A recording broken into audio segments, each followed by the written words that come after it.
Mama-mama tuh sering ngeluh sama saya atau kadang sering sama ngeluh sama Pak Yahya sama pemateri itu gini, Pak ngene iki jan iki bapaknya melu loh Pak.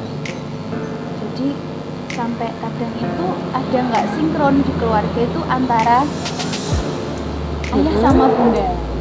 Nah nanti di sini akan dibahas sama bunda tentang pentingnya peran seorang ayah di dalam keluarga. Apakah hanya mencari nafkah keluar?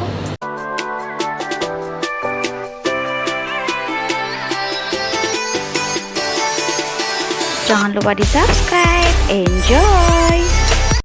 1, 2, 3, 4, ceklik. Terima kasih yang sudah subscribe. Halo, assalamualaikum sahabat CIA dimanapun berada.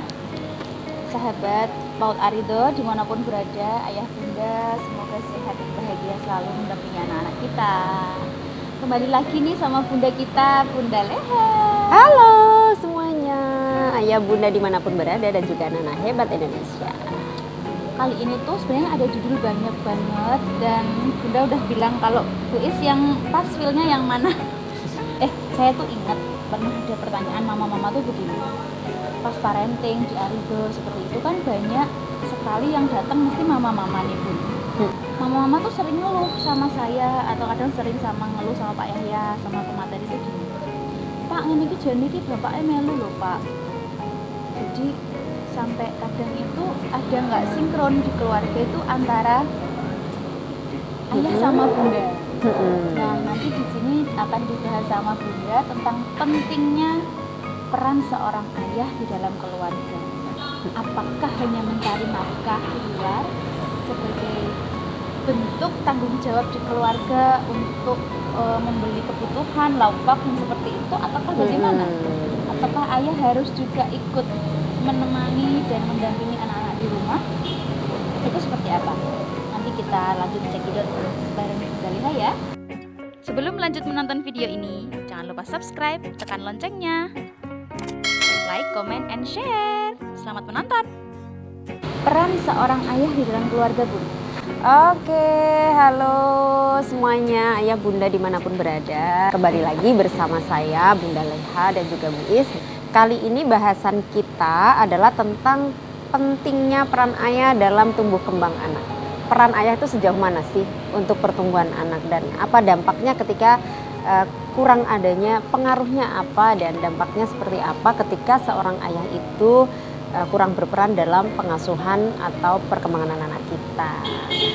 Baik, kali ini saya sebelumnya ingin mengucapkan terima kasih ya untuk teman-teman semuanya dan juga untuk para ayah, dan tetap semangat karena memang ini di era pandemi ini kita setiap hari di rumah dan bersama juga dengan anak-anak. Tentunya bunda-bunda yang mungkin merasa cemas, merasa yang setiap saat, setiap waktu mendampingi anak-anak ini butuh di refresh juga begitu ya.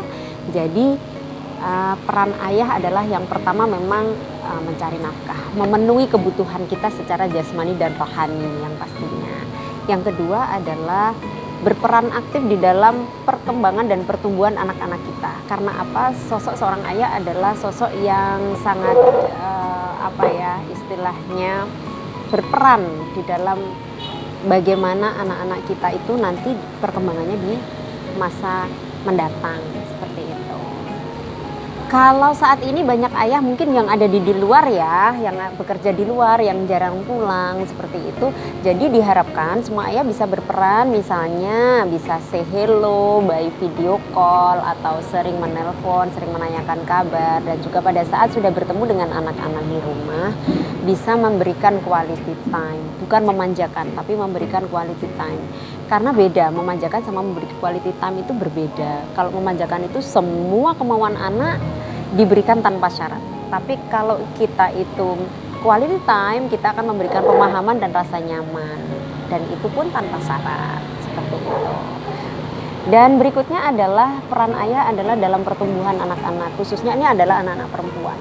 Anak-anak perempuan cukup untuk istilahnya mengidolakan ayahnya, istilahnya keberadaan ayah di dalam keluarga itu sangat mendukung pertumbuhan anak-anak kita perempuan. Supaya apa? Supaya anak-anak kita ini bisa sharing, bisa melihat sosok ayahnya, kemudian dia juga tidak mudah terpengaruh nantinya pada saat usia remaja, itu tidak mudah galau, tidak mudah putus asa, tidak mudah ketika putus cinta itu ada masa-masa seperti itu. Dan untuk anak laki-laki adalah dimana kita harus mendampingi pada saat masa pubertas. Nah, karena apa? Pada saat masa pubertas ini bagi anak-anak laki-laki yang belum siap ini bisa menimbulkan banyak sekali dampaknya, dan ini nanti akan kita bahas next time ya, untuk dampak pubertas yang tidak siap, anak-anak yang tidak siap itu nantinya seperti apa. Namun di sini adalah peran ayah yang selanjutnya adalah mendukung perkembangan kognitif.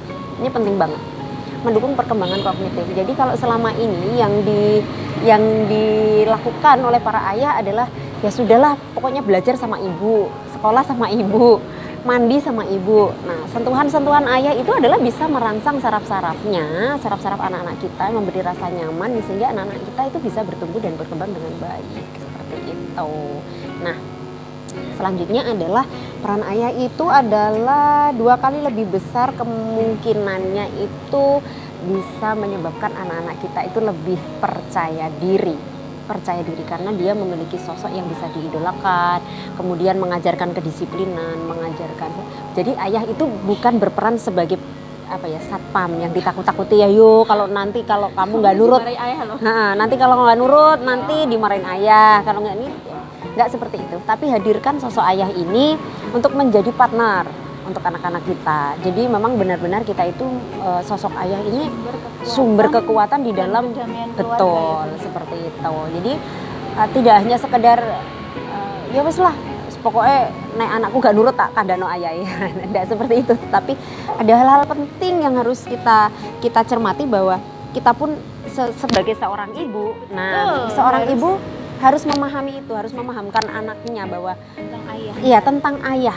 Jadi kalau ayah sampai hari ini mungkin belum bisa terlibat banyak di pengasuhan, berarti bundanya ini yang harus banyak memberikan penjelasan kepada anak-anaknya. Bukan berarti seorang ayah ini tidak sayang dengan anaknya, tetapi memang ayah ini belum punya waktu untuk bertemu, atau mungkin untuk bisa melakukan quality time dengan anak-anaknya. Tapi bagaimana supaya sosok ayah ini tetap selalu hadir di dalam hatinya anak-anak, seperti itu.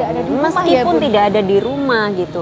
Jangan sampai bahwa Bunda yang menghadirkan ayah itu dengan cerita-cerita. Iya, jadi misalnya mengidolakan ayahnya. Iya, mengidolakan ayahnya. Jadi anak-anak itu harus mengidolakan ayahnya, misalnya. Dia itu bangga lah gitu loh, bangga punya ayah gitu kan. Jadi, walaupun ayahnya misalnya nih lagi kerja di luar kota nih, anak itu sanggup menghadirkan sosok ayahnya itu dalam hatinya. Dengan apa gitu?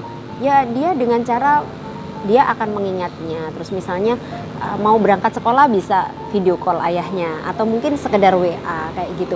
Atau mungkin pada saat satu ketika santai gitu, ibunya bisa menyampaikan bahwa ayah juga rindu loh dengan kita gitu. Hadirkan rasa. Oh, ayah pasti juga kangen loh sama kita gitu. Jadi ya wes kono telepon ayah, tapi tidak dipanai. Kenapa harus ditelepon kayak gitu. Jadi tidak hanya pada saat anak-anak itu harus takut dengan ayahnya, terus dia harus telepon, tapi ketika dia rindu itu harus bisa disalurkan. Misalnya, oh ya, ayahku rindu. Oh, itu berarti cara-cara menghadirkan sosok ayahnya. Oh, ternyata ayahku juga peduli. Ayah itu juga punya perasaan. Jadi dia merasa bahwa dirinya si anak ini juga harus hadir untuk orang tuanya, seperti berarti itu. Ya, kalau saya garis bawahi itu bahwa apapun respon yang diberikan anak ke orang tua itu juga tergantung bagaimana orang tua merespon anak-anak. Iya, betul.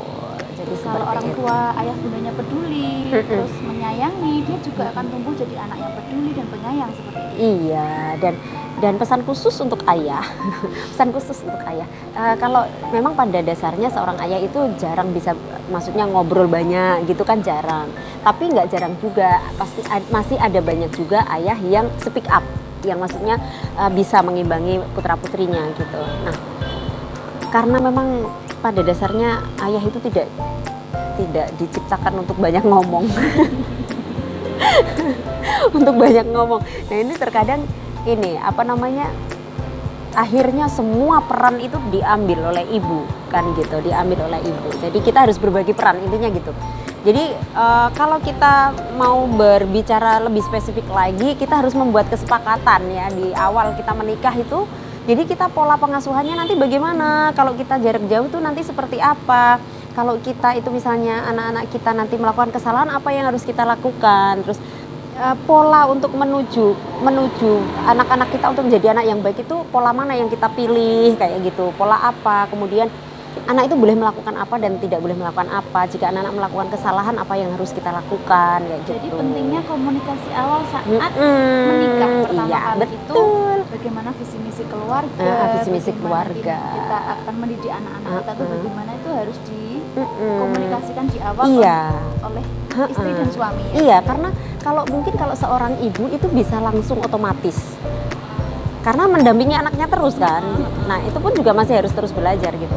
Tapi kalau seorang ayah ini yang tiba-tiba yang bekerja, tiba-tiba punya anak, terus punya anak pun juga masih bekerja, kan tidak tahu tumbuh kembangnya anak itu seperti apa. Nah komitmennya pada saat kita sudah punya anak ini nanti harus bagaimana kayak gitu. Jadi berjalan atau tidaknya komitmen itu kan nanti bisa dilihat bagaimana mereka menjaga komitmennya itu dalam keluarga itu.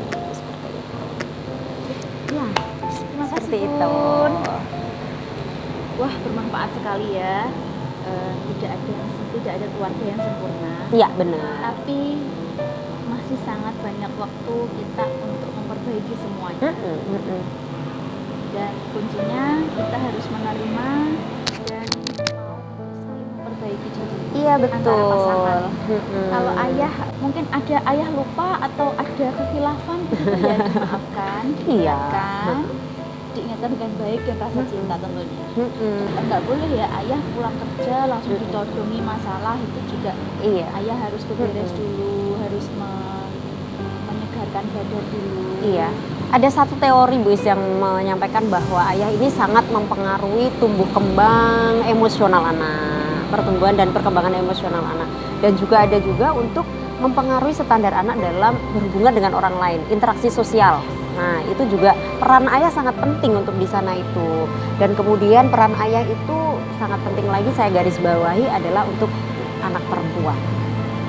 Kalau anak perempuan itu ada yang bilang itu ya, cinta pertama anak perempuan tuh ayahnya. Nah, gitu. ketika dia nggak dapet, nah itu berpengaruh nanti pada masa dia di mana dia remaja, di masa fase-fase di mana dia sudah merasa perasaannya itu terpaut dengan orang lain. Gitu, seperti itu. Dan itu nanti tempat untuk itu gimana dia akan menyalurkan, sedangkan di rumah iya, dia betul. tidak dapat kasih sayang itu. Betul, sehingga kita masih banyak lagi yang kita sebagai orang tua ya tentunya harus membangun komunikasi yang baik dengan pasangan kita untuk bagaimana memperbaiki anak-anak kita, bukan anak-anak kita saja tapi generasi. Nah, generasi kita yang mendatang ini bagaimana gitu. Kalau kita masih stagnan, masih tidak mau open minded, terus kemudian kita juga masih standar-standar saja, padahal perkembangan anak saat ini tuh luar biasa. Apalagi di masa pandemi ini, wah ini peran ayah yang luar biasa tentunya ya, harus menyeimbangkan waktu anak ini sebelum pandemi dan pandemi ini luar biasa, perbedaannya luar biasa. Makanya harus hadir sosok ayah ini yang bisa lebih bijak untuk mendampingi pertumbuhan dan perkembangan anak-anak kita, khususnya adalah perkembangan perilaku dan sosial emosinya seperti itu. Terima kasih banyak untuk sampai ketemu teman-teman lagi, yang Bunda. lain. Ya, sama-sama. Oke, cukup sekian saya akhiri vlog konten pendidikan kali ini. Semoga bermanfaat untuk semua saja yang melihat, baik ayah maupun bunda. Terima kasih. Wassalamualaikum warahmatullahi wabarakatuh. Dadah, sampai jumpa lagi.